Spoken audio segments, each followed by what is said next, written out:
Welcome to Our Girl Relationships. We talk about the problems people face in their day-to-day lives. Let's start with the video. Hello, Reddit. Posting from Portofino, as I said I would be in my previous posts. I am finally here at my mother-in-law's place. In fact, the whole family is here, half in the house and the other half in the hotel nearby. Family really is everything here, and it is really amazing to see how much they all care for each other. But my mother-in-law has always been problematic and has never liked me that much. So yeah, you can understand Italian mothers are just simply protective of their sons and aren't that fond of their own daughter-in-law. So I hope the whole thing makes sense to everyone who's familiar with the culture and everything. The cigarette smoking is real. I think I have inhaled more by being a second-hand smoker around my in-laws, and as an American, it is sort of weird that none of these people are dead yet. Like, even the 102-year-old Nona smokes like she is in her 30s. I love the people, culture, and everything so much. I am literally living the Hollywood glamour, sad heroine lifestyle here, and I love it. Been listening to so much jazz, and the love is totally in the air for everyone, and regret not scheduling my honeymoon in here. But I didn't want my mother-in-law being a part of it, so I'm glad we went to some different place other than this. LOL. Anyways, today's episode about my mother-in-law is annoying and toxic. I have a fresh incident for my fellow Redditors, cooked up fresh in Italy with pizza sauce. The best pizza sauce straight out of Nonna's kitchen. So as I always use Reddit as my personal Twitter, sometimes I tell my regular people how I would be going to my mother-in-law's country, Italy, to celebrate her birthday. Happy birthday to her. And this is the story of the same day when it all happened. I don't have a really strong bond with my mother-in-law because she is really protective of my husband and would never let him have his own life until we started dating, and when I gave him the choice of living on his own with me or living according to his mother. He chose me. Look, I am going to say that I hated that he was close to her. That's not the case. It is more like being over the top dependent on the age of 25 isn't a really good sign. And I didn't want that mother versus wife antic, so yeah, the choice he had to make was clear. Either you get married to me and we call the shots equally, or he stays attached to mother like a glue and loses me. No way I am getting married to a guy who asks about every decision to his mom and does everything according to her. Have a good relationship with her, but this whole not keeping boundaries and letting her drag your wife anytime and every time thing wasn't going to work with me. And after having several conversations about it, he understood and made decisions of putting up boundaries. Even my husband didn't like that, but as my mother-in-law was the only present parent, so the attachment is inevitable. And after making necessary amends, we got married. And for work, we both stayed in America, and that didn't go well with my mother-in-law.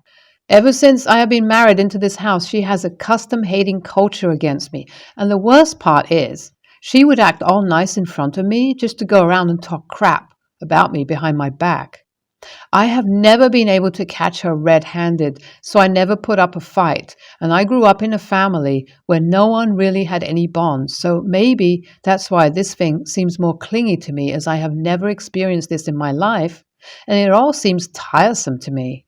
The point of me telling all these is to show how actually controlling she was of everything and everyone around him, and how we never got along because we have really different lifestyles from each other.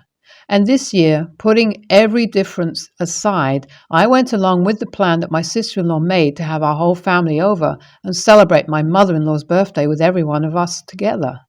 And that's the reason we are here. Everything was set. She acted excited over the whole thing until she realized that I was coming too. And then she pretended to be okay till the day of her birthday. She wakes up, opens everyone's present except for mine, and I didn't care, but it still hurt me so much that I cried about in the bathroom for the next 10 minutes. The thing is, she was supposed to go out with her friends till we decorated the house, and we wanted the whole thing to be handcrafted as much as possible. After she went, we had like 2 hours, and she was supposed to be with us by evening. And we planned having cakes and food and all the things they smoke and drink. The fact that I have to make a post about this thing speaks volumes. No, it wasn't any normal day, and everyone skipped work and school and every other important thing, traveled countries just to make her happy and cherish her. She threw it all away. She literally skipped the party and we waited for her the whole evening, and then at last she arrived at night around 11 p.m. Look, she had issues with me. She could have just said that. I would have gone on and explored the country on my own a little bit, but skipping the whole plan because to make some petty revenge? Like she needed to understand that she really hurt everyone and she wasn't getting away with it. When she arrived, everyone thought that she would at least cut the cake and call it a day, but she straight went, and that's where I snapped. There are little kids staying past their bedtimes just to make their grandma happy, and she acted this way. I completely snapped at her and told her how bitchy it was. Like she needed to hear that. My sister-in-law consoled me, saying it was okay, and after that my mother-in-law blamed everything on me and said if I wasn't here, she would have been here and celebrated with her whole family. I was almost on the verge of breaking into tears. My husband took a stand for me and told me he loved me and told his mom to cut the cake and go to her room or she would be cut off permanently. She would never do anything like this, and she finally cut the cake. We fed the kids and put them in bed and went to bed ourselves. No way we were coming off without a celebration. Next day morning, me and my sister-in-law decided to have a fun family day where we all watched movies, played games, and sang songs and did a lot of talking together, and everyone agreed. But the only rule was to ignore Grandma. So she would learn her lesson and start behaving, and we did that. So let me give you details of our revenge plans and tell you everything that happened. So we woke up and started our plans of having fun. And when she woke up and tried to talk to the kids, they knew the assignment and pretended that she wasn't there. She didn't understand what actually was happening and started asking others, but got no response and was completely ignored by everyone. We continued our activities without bothering her for any moment and just kept on ignoring her throughout everything. She even got desperate enough to try to talk to me, but I brushed her off too. We were all good, honestly, until my husband returned from outside. He had some things to do, so he went out. And after that, she went to him, and he too ignored her and joined the rest of us for dinner. Then she just started yelling at everyone and started crying in her room that she dramatically ran to. It was worth the wait, LOL. And I'm kind of satisfied deep down to see her that way. Like, she deserved it up to a certain extent, but making her cry wasn't really the motive. We couldn't ignore her after that. It would have been a shitty thing to do. We all went to her and my husband consoled her and she started apologizing. She didn't say any sorries to me, but whatever, not like I care. My sister-in-law told me how hurt we all were after that, and she was like whatever and said sorry about the whole thing, and we all got past it and had the birthday dinner together. That's all happened, and if something comes up, I'll update on returning to America. And for now, sun tanning is the best thing ever, honestly. My phone is really hot right now, and I will stop. Apologies for the format because I said my phone, LOL. So basically, it feels weird to give an update to a post like this. Pretty much told everything that happened, so I will talk about what happened for the next 3 days we stayed there. One by one, every one of us left, and we were the last ones that stayed. My mother-in-law made sure that I wasn't hurting him or torturing him and had him look at all 3 options she still has lined up for him if I try leaving him ever, and we laughed. My grandma-in-law explained the whole behavior and told me not to worry about it because she used to be like that. But as she became a grandma, she stopped behaving that way because she was called out several times. And we all know she doesn't hate me seriously. She didn't apologize, but did cook me the best traditional Italian meal, and I enjoyed it, and also packed me some homemade sauce to carry it back to America for enjoying good, yummy meals. We are good, and she did give me traditional jewelry. I have it safe in my locker. This is like the normal story of my life, and I know she and me will have the best bond when she gets over this stupid traditional antics she wants to continue. Wait till she gets bored. I can understand Italian mamas are actually sometimes clingy and they don't really like you and act like you stole their son. My sister and her husband were on their honeymoon. His mom followed him there too. They are definitely a pain in the butt with no solution to it. Thank God it wasn't as toxic as the other mother-in-law story, but whatever. OP, good for you for always taking a stand and being patient. I could never. I'm a 28-year-old female and I got married to the love of my life a month ago. It was a small, intimate ceremony with only 20 people. However, our venue was extravagant, and so was everything else, especially my dress. I went a little overboard with the money I spent on my dress. I paid for it myself, so I didn't break anyone's bank, but I remained happy with my decision. As a kid who didn't have the nicest childhood, I always envisioned my wedding to be a special event where it's all about me and my future husband. I wanted to feel special and beautiful, both of which I have rarely experienced all my life. This is why we chose to only have the people closest to us attend and put the remainder of our budget into venue, food, and my dress. One of my bridesmaids was my high school best friend, Andy. She and I have been very close since high school, and she's helped me through a lot. However, back in school, Andy used to be kind of a bully, even towards me. Obviously, this was all back in school, and I thought she'd significantly grown since then. During the wedding planning, Andy asked me if I had a vision in mind for her bridesmaid dress. I told her I didn't really care, and she could wear whatever she wanted as long as it was a light color that would go well with my dress. She picked out a nice rose gold dress that I thought was rather cute, and I assumed that was that. A few days before my wedding, Andy calls me and tells me she has a surprise in store for me that she hoped I'd enjoy. I assumed it was a wedding gift or something of the sort, but boy, was I wrong. On my wedding day, while I was getting ready, Andy walked in wearing a lacy white dress, and not just any white dress. It was clearly a bridal dress, complete with an elegant headpiece that could pass off as a modern veil. I was flabbergasted and asked her why she was dressed like a bride, and then proceeds to tell me that she changed her mind about her former dress and decided she wanted to pick something that would work as a symbol of her sharing in my joy and happiness. She talked about how back in high school, she used to joke all the time about how she'd wear white to my wedding and how I used to laugh about that.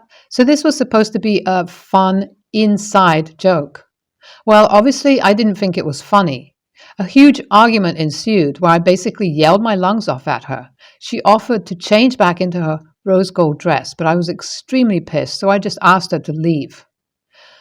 In the following days, she called me shallow for picking a dress over inviting more people, claiming I'm jealous because she looked slimmer in her dress than I did. Eventually, I blocked her. Her husband then called me up to tell me that she's been depressed lately and just wanted to cheer herself up by looking good and that I overreacted. Now, I know she's not been doing well, but I don't think I could let it go, especially since she knew how important the day was for me. AITA? She's depressed because she quit her job after her marriage, approximately 2 years ago, and ever since, she's lonely and stuck in a rut. She's a bit of a thrill seeker who needs to have something exciting happening, which she's lost as a housewife. Her words, not mine. Absolutely NTA. She wanted to upstage you. That comment about you being jealous that she looked slimmer in her dress than you did speaks volumes. If you're depressed, you don't lift yourself out of it by being a shitty person at your friend's wedding. That makes zero sense. You didn't overreact. Her husband needs to stay in his lane. NTA, you weren't wrong to exclude her for the dress and her bad behavior. Wear a wedding dress to someone else's wedding? Except it's not going down with a laugh. She tried to upstage you and gaslight you on top of it all. She's not a real friend. You are not responsible for whatever crisis she's going through. She sounds like an attention seeker. Long story short, I'm male, about to go to college. My mom is not in the picture, so it'll pretty much just be my dad paying for it. He said that as long as I keep good grades and stay out of trouble, he's willing to pay for my tuition and housing.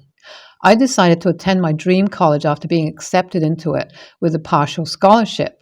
My dad and I did the math, and it'll cost $30,000 to $40,000, more than what he has saved to pay the other half. I wasn't willing to let this opportunity go, but I also want to apply for student loans as the last resource. So I told my dad that I was going to get a job and put the money towards last year. I said that this is really what I want to do, that this college is really good and the name it brings to my resume could be enough to land in some pretty good job opportunities. I can't go to another college after knowing I have the possibility to attend this one. I guess my dad liked how I spoke of it, and after talking with my stepmom, who agreed to let him keep saving for my college, he said that I just had to focus on my grades and we will be even. I was hella excited, but that same night, my stepmom came to my room and said that I couldn't attend the college I wanted and had to look for something cheaper because I was a spoiled brat, robbing my step and half siblings, 15 female, 10 male, and 6 male, from other opportunities. They thought that once I wasn't going to be around anymore and my dad had already saved for my college fund, that they would be able to buy her a new car, one for my stepsister, since I won't be able to drive her around anymore, a family vacation, and an upgrade to the house. I said I didn't know, and she said it was obvious. But now I did, and I had to make it right for our family. I don't know what she expected, but I obviously told my dad what she said and that I would rather work. He was confused because apparently he never promised any new cars or vacations, and that the upgrades will only still be happening since it's not like he'll put the 30,000 now, but rather gradually, just like he has been doing. He confronted her, and now neither her or my stepsister are talking to me for being a snitch. NTA, your stepmother should never have said what she did. She should have talked it over with your father and never involved you. It was pretty naive of her to think that you would not have told your dad. So they are not talking to you. Yay! Your stepmother and her stepdaughter deserve each other. NTA, your stepmother is a Disney villain, going behind her husband's back to tear you down and make you feel bad, and expecting you to just bow to her demands rather than expecting you'd mention it to your dad. You did nothing wrong. Go to college, kick ass, and go far in life. She created this problem and is facing the consequences of her own actions. Enjoy not having to speak to her. Act like nothing's wrong. And if she says anything about it to you, simply tell her that backstabbing stepmothers belong in Disney movies, not real life.